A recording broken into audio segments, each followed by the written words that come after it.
فهنا السؤال، انت السنه دي عامل موسم وحش، يعني افشل موسم للاهلي السنه دي. خدت الدوري او لسه ما خدتوش كمان، لسه حكم المحكمه ب3 نقاط من قرار من رابطه الانديه.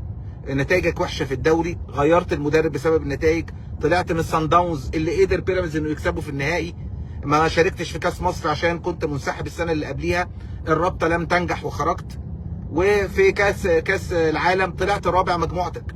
وبالتالي سهل جدا ان انا اقول انا ما نجحتش، بس ده مش معناه ان انا فاشل. طب ما الزمالك السنه دي فشل في الدوري وطلع ثالث وما تأهلش لدوري الابطال وما راحش، عمره ما راح كاس عالم للانديه، بس السنه دي الزمالك مثلا خد كاس السوبر في البدايه وخد كاس مصر في النهايه. يعني فاهم قصدي؟ وبالتالي النهارده الاهلي كمان لم يتأهل، ما خسارته لدوري الابطال مش هيلعب كمان كاس السوبر الافريقي، فخسر بطوله جديده في السنه الجديده مش هيشارك فيها وهو متعود انه يشارك فيها.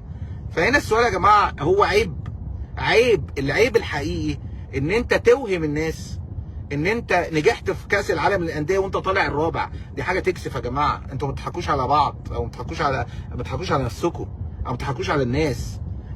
انت رايح وجايب صفقات بملايين الدولارات عشان تتاهل لدور ال16. طب يا راجل، ده انت ما طلعتش ولا ثالث، يعني حتى الثالث ما طلعتوش، فطلعت رابع في مجموعتك.